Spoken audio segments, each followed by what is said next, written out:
Greetings, everyone. This is Jed Schlackman. I'm a holistic counselor and spiritual energy healer. And for this video, I want to speak especially to people who might consider themselves empaths or sensitives or highly sensitive people, and to present kind of a word of caution or to remind you to beware or be aware of the energetic and emotional influences in your environment around you, and especially in things that are being broadcast through media. So all the information and images and sound bites that are being directed toward us as a population, and how that could affect you, and particularly affecting your health in a negative way. When we're in an empathic, or even more so you could say a sympathetic state, we're letting our energy match the vibration of those that are around us that we're bringing our attention toward. Where your attention goes, your energy flows, and you often will be going into resonance or into sympathy with what you're feeling or perceiving as occurring with other people. So if we turn on our news and we're hearing a bunch of stories about people who are getting sick and people who are dying, we're hearing stories about violence or injustice, things that indeed in some way are happening in the world around us, but the media is very disproportionately bringing attention towards specific stories, specific cases of things happening in the world around us, while not giving attention to many other things that are occurring in the world around us. And if we look at currently stories that are in the news, we see, of course, the coronavirus pandemic story. So the story is that there's a lot of people who are getting sick with a respiratory illness. Of course, a small percentage of those happen to be dying, and there are a lot of people testing positive for having been exposed to some particular virus. How all of those things are interconnected or correlate with one another is a topic for greater or broader discussion. That's not the subject of this video.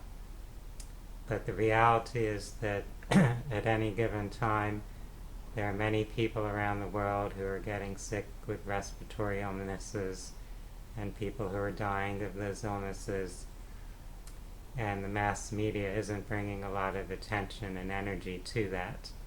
They're focused on other stories at those times. So if you happen to be watching this media coverage now, you might feel an emotional reaction. You might feel sympathy and grief toward the people who are sick and people who have died, or the loved ones of the people who have died who are suffering grief. So you're going into resonance or sympathy with those emotional states.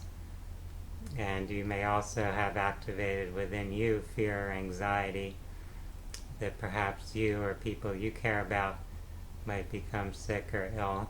So that anxiety or fear gets activated within you, based really upon this news that's been brought to you. It's not necessarily in any way connected to your own personal experience. You may not personally know people who are sick with a particular illness or dying from a particular illness, but just the mere fact that this information is out there and your attention is focused upon it can activate those concerns or emotions within your being.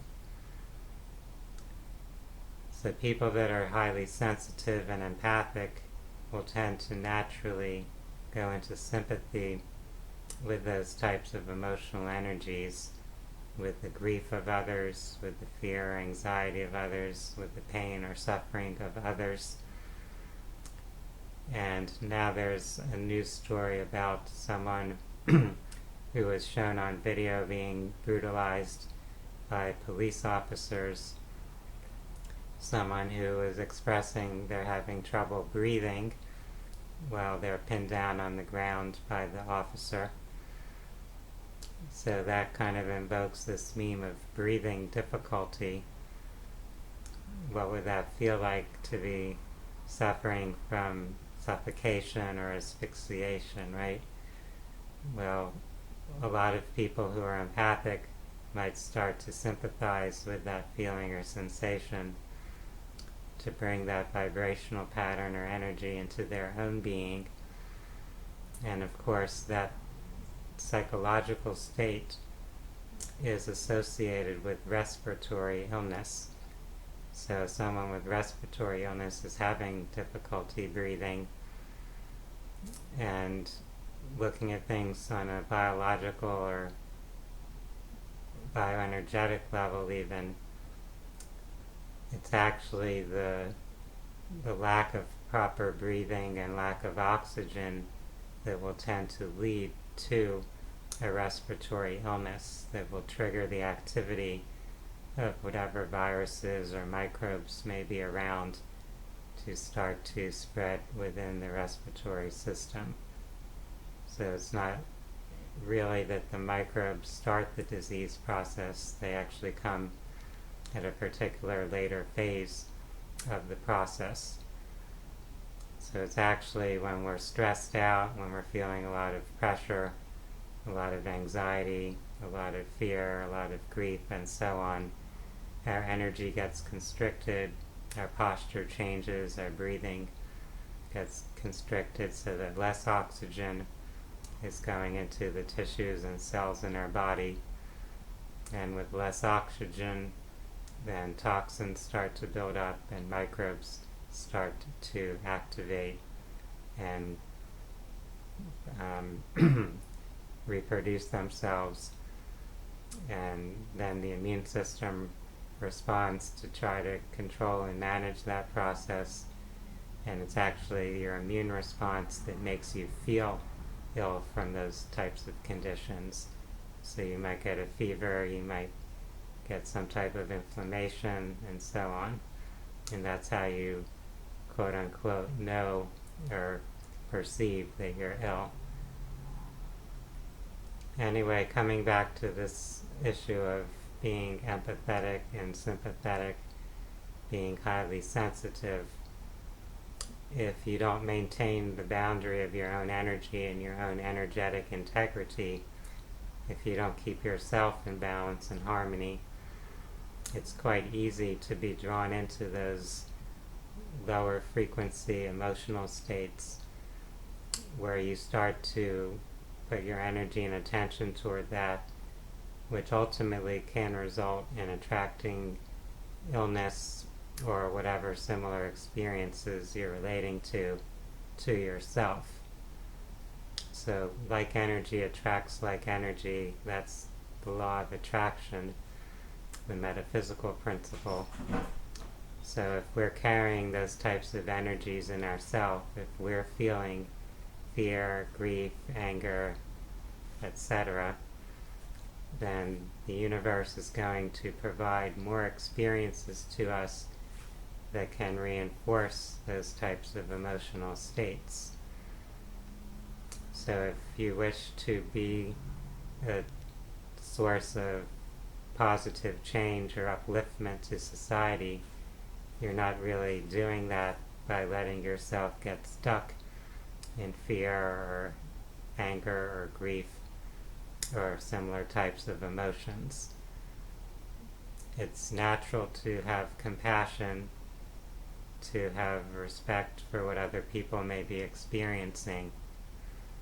But if we just bring ourselves into sympathy with their state, with what they're suffering, then we're not doing something constructive that's actually going to improve things. So unless there is a constructive role or action that you can take that's going to, in a practical way, make things better, and without sacrificing yourself or draining your own energy, then it might be better for you to work on shifting your attention to focus on harmonizing and uplifting your own energy. So on an energetic level, you're contributing to a positive shift or an upliftment of the collective energy, rather than feeding into kind of a negative feedback loop, rather than adding a vibration of fear, of anger, anxiety, or grief to what's already out there. If we think of reality as unfolding based on metaphysical principles, we can understand how the energies on the non-physical level, on the different levels of consciousness, are like waves rippling through and coming toward this physical plane of existence and helping co-create and manifest the realities that we're perceiving externally.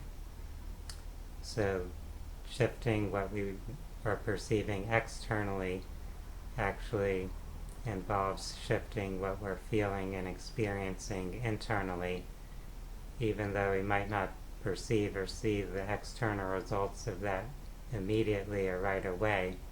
Over time, if we're able to maintain that shift in our consciousness, then the external reality will start to reflect that.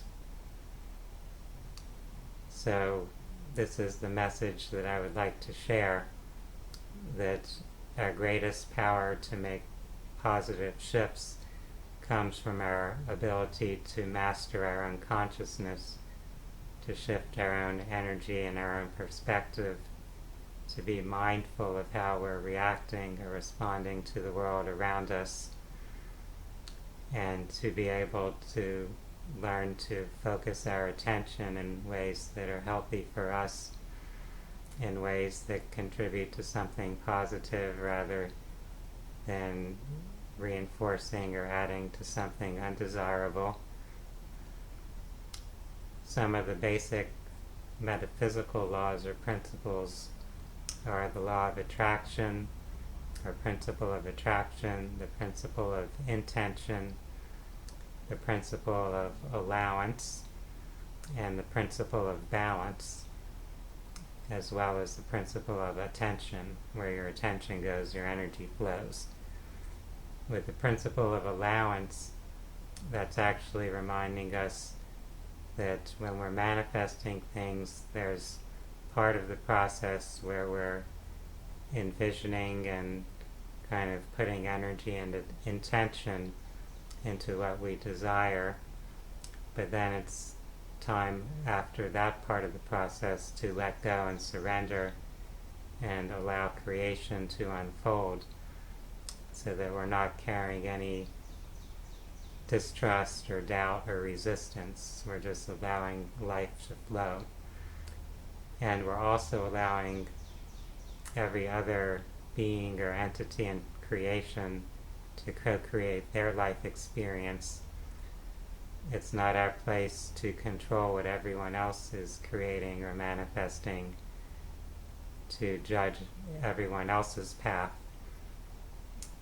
The universe or creation contains the potential for all forms of experience to unfold, and it's not our job to restrict everyone's experience to what we desire or what we wish.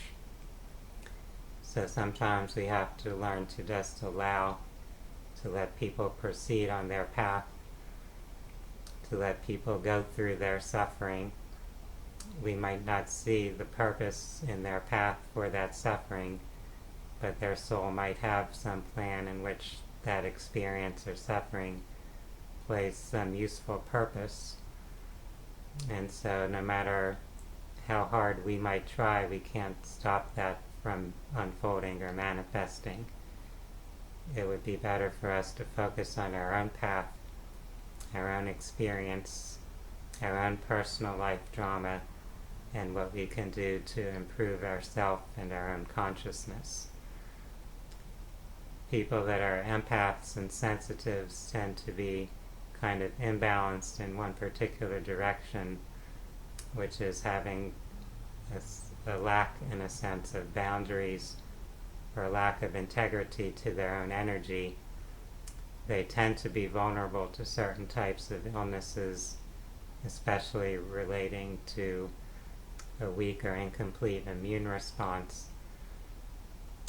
So if you've already got those issues, it's not wise to put yourself into further vibrational resonance or sympathy with people who are suffering from illness or difficulty breathing or things like that.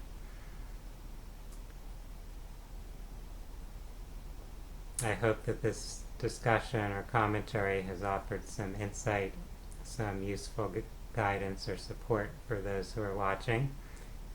For anyone interested in holistic health and spirituality, I invite you to visit my website, phinsights.com.